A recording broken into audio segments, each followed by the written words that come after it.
Awas, awas, ini kalimat singkat tapi isinya padat dan akan sangat berdampak dengan kuantitas. Ya, peningkatan nikmat setelahnya yang akan kita peroleh dari Allah Subhanahu wa taala. Kalau syukurnya benar, maka nanti limpahan nikmat berikutnya akan semakin bertambah. Perhatikan baik-baik. Awas, ini bagian ketiga ini yang sering gagal. Di syukur ini adab pertamanya alhamdulillah, betul. Begitu menerima, alhamdulillah, alhamdulillah, alhamdulillah. Adab keduanya tujukan semua karena Allah. Tapi di adab yang ketiga ini yang paling penting dan tidak sedikit orang gagal di sini. Jangan cukupkan syukur pada kalimat alhamdulillah.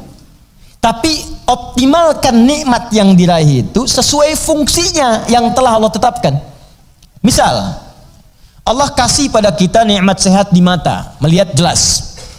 Kita bisa bedakan objek, ini laki-laki, ini perempuan, ini peci putih, ini peci yang hijau, ini peci biru, ini peci yang hitam. Bahkan yang paling nikmat paling besar, kita bisa membedakan nikmat hak dan batil, nikmat halal dan haram. Ini halal, itu haram. Baik, ini hak, ini batil. Jujur itu hak, dusta itu batil. Mencari dengan yang benar itu hak, korupsi itu haram, batil. Itu nikmat luar biasa. Ini tayangan yang hak, ini yang batil. Baik, ketika kita dapatkan semua nikmat itu, maka syukuri. Maka cara mensyukurinya, tempatkan, gunakan mata ini, nikmat mata, untuk melihat sesuai dengan apa yang telah Allah tetapkan. Apa fungsi mata yang telah Allah tetapkan?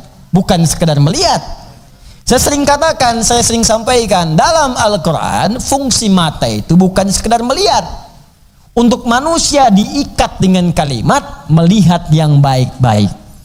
Bahkan tegas kalimat Qurannya, palingkan ketika yang dilihat itu tidak baik menurut Allah. Ini nggak baik nih, palingkan. Di mana ditemukannya? Di Quran surah ke-24 An-Nur. Ayat berapa Ustaz? Ayat 30 untuk laki-laki. Apakah perempuan ikut? Ikut, bahkan harus. Ayat 31-nya perempuan. Bahkan iman kita dipertaruhkan di situ. Qul lil mu'minina yaghuddu min absarihim. Katakan pada pria-pria yang masih merasa punya iman, kalau nggak punya iman ya nggak masalah, karena imannya nggak ada, maka nggak ada rem dalam dirinya. Karena iman nggak ada, maka nggak ada petunjuk pada hatinya. Di hati itu ada iman. Kata Allah, kalau hatinya ada iman, maka iman itu akan merambat ke seluruh anggota tubuhnya. Saat dia naik ke mata, yaghuddu min absarihim, maka imannya akan menunjukkan apa yang harus dilihat oleh matanya. Ketika yang dilihat itu tidak benar menurut imannya, maka dia akan palingkan dari pandangan itu. Nah, jadi kalau ingin mensyukuri nikmat mata, pakai mata ini untuk melihat yang benar-benar, yang baik-baik menurut Allah. Itu tandanya kita bersyukur dengan nikmat. Dan tanda yang kedua, iman kita masih ada, masih kuat. Jadi kalau kita mengatakan alhamdulillah, alhamdulillah, alhamdulillah nikmat mata, tapi mata dipakai pada yang tidak benar, itu bukan syukur namanya. Apalagi pas diucapkan, pas dilihat yang nggak benar. Gambar apa ini? Ini nih nggak benar nih gambar nih. Alhamdulillah. Nah, alhamdulillah, pandangan pertama, selanjutnya kan nggak boleh. Kalimatul haq yuradu bihal batil. Ya, kalimatnya benar, cuma ditempatkan di tempat yang salah. Paham? Jadi coba cek deh. Katanya alhamdulillah, tapi mata masih dipakai pada yang tidak baik. Berapa kali Anda melihat gambar yang tidak tepat saat membuka status? Saat mengupdate status? Saat melihat browsing, searching berita di internet? Saat membuka handphone, berapa kali iklan tampil, kemudian mata kita bisa mengelak dengan cepat. Pindahkan pandangan. Itu baru satu. Belum telinga. Nikmat telinga, gunakan telinga sesuai dengan fungsi yang telah Allah tetapkan. Kata Allah, jangan dengar yang tidak baik. Ya ayyuhalladzina amanu, hai orang-orang masih merasa punya iman, la yaghtab ba'dukum ba'dha, jangan dengarkan gibah. Jangan bergibah, jangan dengarkan gibah. Jangan bikin acara gibah, jangan jadi pelaku gibah. Sekarang dikemas jadi acara TV. Itu yang repot, gibah. Ya, bikin di situ tulisan. Memang kadang-kadang gini, kalau maksiat itu jangan dikemas-kemas. Semakin dikemas kelihatannya semakin bagus. Dijualnya jadi menarik. Bikin aja title yang langsung tunjukkan pada tingkat maksiatnya. Ya. Jadi kalau ada tayangan-tayangan gosip, langsung antum sebarkan berita, tayangan gibah. Gitu aja. Sebarin untuk yang lain, share. Tayangan gibah, terus turunkan ayat Quran di bawahnya. Khusus bagi orang Islam saja supaya nggak jadi tersangka nanti. Gampang. Udah. Paham ya? Nah, ini gitu aja, nanti hilang sendiri. Ya, jadi dan jangan jadi pelakunya, katanya muslim tapi jadi pelaku gibah. Aneh. Jelas ya, iman kita dipertaruhkan di situ. Tuh, itu baru mata, ke telinga, belum ke lisan. Ya lisan pakai untuk apa? Bicara yang benar. Makanya Nabi itu mengikat dua saja. Maaf. Man kana yu'minu, iman lagi tuh. Man kana yu'minu billahi wal yaumil akhir falyaqul khairan aw liyasmut. Siapa yang masih merasa beriman pada Allah dan hari akhir. Kenapa ada hari akhir? Menunjukkan hisab. Dihisab. Wafat dihisab. Itu penegas tuh. Jadi kalau melanggar ketentuan ini, maaf, berarti iman bermasalah. Yang kedua, merasa ringan saat dihisab. Falyakul khairan, katakan yang baik-baik. Jadi kalau masih punya iman, yang enggak baik itu enggak akan dikatakan. Apa yang enggak baik? Banyak. Dusta. Wailulil mukadzibin, celaka para pendusta. Dusta itu enggak baik. Kalau dusta akan celaka. Gibah, ya celaan, makian, perselisihan, enggak baik. Makanya kalau Anda rajin ikut taklim tapi rajin berselisih, ada yang aneh tuh. Aneh. Katanya taklim, katanya mendekat pada Al-Quran, katanya ingin praktekkan Al-Quran, tapi melanggar isi Quran. Aneh. Anda belajar di mana? Quran mana yang Anda praktekkan? Mana iman Anda? Taklim itu menguatkan iman, bukan melanggar iman. Itu poinnya. Jadi kalau Anda dekat dengan Allah, itu semua tubuh kita akan dijaga. Lurus pada nilai-nilai kemuliaan. Jelas sampai sini? Itu teman-teman, itu baru tubuh kita. Belum yang lain. Ini saya tanya pada Anda. Ya, mulai dari pakaian, alas kaki, rumah, ya, kendaraan. Pertanyaan saya, berapa nikmat yang telah kita peroleh, yang telah kita gunakan sesuai fungsi yang telah Allah tetapkan kepada kita. Makanya pelajari dulu sebelum meminta kepada Allah. Ya Allah, berikan aku anugerah rumah. Apa fungsi rumah menurut Allah dan Rasulnya? Turunkan. Ada fungsi rumah untuk berzikir, fungsi rumah sebagai naungan. Fungsi rumah itu ada 3-4 dalam Al-Quran. Ada manzil, kenapa rumah disebut dengan manzil? Ada bait, kenapa disebut dengan bait? Ada dar, kenapa disebut dengan dar? Ada maskan, kenapa disebut dengan maskan? Ada di situ turunannya, pelajarin dulu. Jangan ngotot minta sesuatu, tapi ketika diberikan nggak bisa syukurin. Itu yang bahaya nanti saat hisab. Nih rumah, kenapa disebut dengan maskan? Tempat untuk tinggal. Tapi kata maskan dari kata sakinah. Sakinah itu sesuatu yang tenang, tentram. Ciptakan ketentraman di rumah, ciptakan ketenangan di rumah. Kalau sudah punya rumah, bikin suasana tenang di rumah. Jangan di rumah ribut terus, di rumah berselisih terus. Kalau Anda di rumah tiap hari ribut, artinya kurang syukur Anda kepada Allah. Orang yang nggak punya rumah, belum dapat amanah rumah, masih ngontrak, ada yang numpang tinggal, dia hidupnya tenang. Masa Anda yang dikasih nggak tenang? Padahal tempatnya disebut maskan, tempat untuk tenang. Ustadz, kenapa saya nggak tenang? Karena Anda nggak belajar turunan dari maskan. Maskan itu sifatnya sakinah. Sakinah itu dibawa ke rumah tangga. Ayatnya Quran 30, surah 30 ayat 21. Pelajari ayatnya. Di situ ada sakinah. Sakinah dapat, mawadah turun. Mawadah turun, rahmat dapat. Di situ disingkat sakinah, mawadah, rahmah. Disingkat jadi samara. Dibawa ke dapur jadi sambara. Itu. Ini kan pernikahan seperti sayembara, tebak-tebakan. Anda mendapatkan samara, tapi Anda tidak menggali hikmahnya, bagaimana bisa meraihnya? Anda mendapatkan pengen sakinah, tempatnya maskan yang punya Allah, tapi Anda sendiri jauh dari Allah, bagaimana bisa mendapatinya? Makanya fungsi rumah yang kedua disebut bait. Bait itu dari bata yabitu, baitan, tempat menetap. Tapi bukan sekedar menetap. Karena dalam Al-Quran ketika disebutkan bait, sesuatu yang mendekatkan diri dengan Allah. Makanya Ka'bah disebut bait. Quran surah ketiga ayat 96. Inna awwala baitin wudi'a lin-nasi alladzi bi Bakkah mubarakah.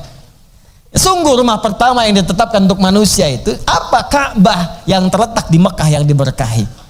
Kenapa Ka'bah disebut dengan bait? Untuk menunjukkan setiap fungsi bait itu menghadap ke arah Ka'bah. Kenapa disebut menghadap ke Ka'bah? Untuk menunjukkan ketaatan kita kepada Allah. Ibadah. Diturunkan di hadis Nabi, pakai zikir. Rumah yang tidak digunakan untuk berzikir seperti kuburan, sepi.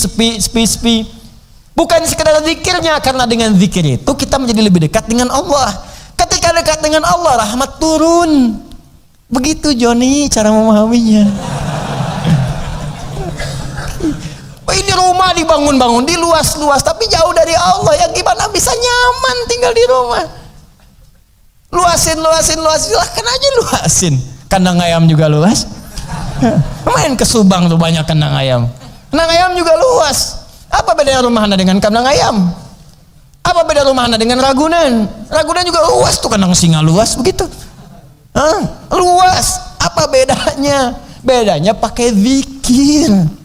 Zikir. Apa itu zikir? Banyak di Quran. Salat zikir, Quran surah 20 ayat ke-14. Wa aqimis sholata lidzikri, baca Quran zikir, Quran surah ke-15 ayat 9. Inna nahnu nazzalna dzikra wa inna lahu lahafizun. Bacaan subhanallah alhamdulillah kalimat thayyibat zikir, Quran surah ke-4 ayat 103. Asmaul husna zikir, Quran surah kedua ayat 152. Ditafsirkan Quran surah ke-17 ayat ke-110. Doa itu zikir, Quran surah ke-7 ayat 205. Menghafal Quran zikir, Quran surah ke-54 ayat 17 ayat 22 ayat 32 ayat 40. Kenapa nggak dihidupkan di rumah tuh begitu? Zikir. Semua, ayo coba deh dengan istri menghafal, kan? Masya Allah. Nggak apa-apa sambil bercanda. Setelah itu berlomba. Nggak apa-apa. Mama sayang, Masya Allah. Tahu nggak bedanya keramik sama kamu? Wah, gitu. Nggak tahu Pak. Kalau keramik makin lama makin antik. Kalau kamu makin lama makin cantik. Catat. Oh, Bapak bisa aja. Bukan karena bisanya, tapi kecantikan itu memudar di dunia. Saya ingin semua bertahan sampai ke akhirat. Yuk, kita mulai dengan menghafal Quran. Mudah-mudahan kita mendapatkan mahkota di akhirat. Itulah kecantikan dan keindahan yang hakiki di hadapan Allah Subhanahu wa ta'ala. Masya Allah. Alim. Praktekin. Masya Allah. Ini. Paham? Dibikin status.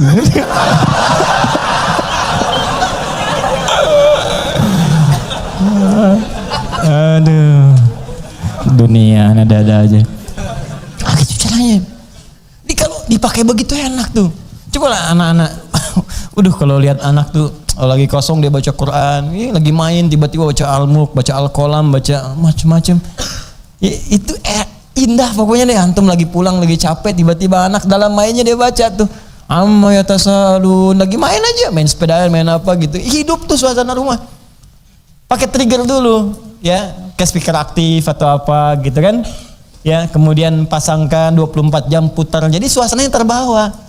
Antum belum baca nggak apa-apa, mulai pasang dulu aja speaker aktifnya. 24 jam isi, nggak apa-apa muter. Dan biasakan ya anak-anak begitu. Ya, saya berusaha mencoba. Ya, setelah itu kita berbagi dan itu dampaknya besar. Ya, saya praktekkan dulu sendiri, saya coba dulu pada anak-anak tuh, dekatkan dengan Quran. Terus beli mic-an, dia bicara dengan Quran. Quran itu karena biasa Quran, makanya ketika dikasih mic pun bukan nyanyi, kasih Quran. Ya, nyampe dibawa ke mall. Begitu ke mall lihat tuh ada mic yang standing itu berdiri. Ya, Masya Allah. Orang kan biasa pakai buat karaoke, tulisannya karaoke, dia cobain di mall. Ya, wailul likulli humadzatil lumazah. Di mall bayangin tuh. Ya. Tapi ya biarin aja, sekali-kali di mall ada ngaji kan.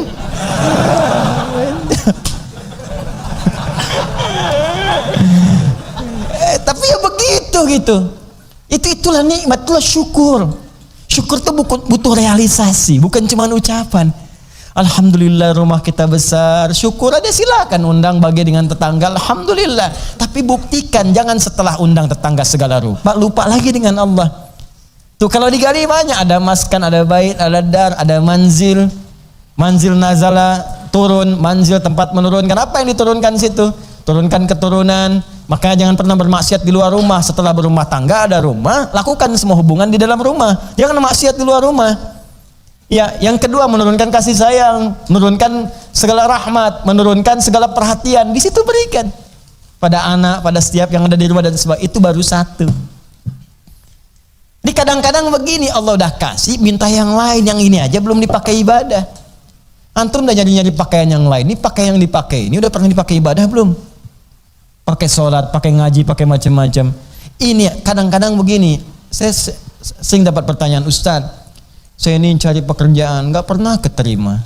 Saya bilang, sini mas, baju ada, makan tiap hari ada, alhamdulillah.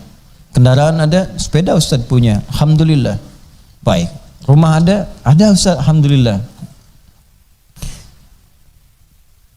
Sudah berapa banyak yang dipakai ibadah? Sepeda sudah mengantarkan Anda pada sholat? Kadang-kadang Ustaz. Baju udah semua dipakai ibadah? Ya belum semua Ustaz. Itu Anda itu begitu.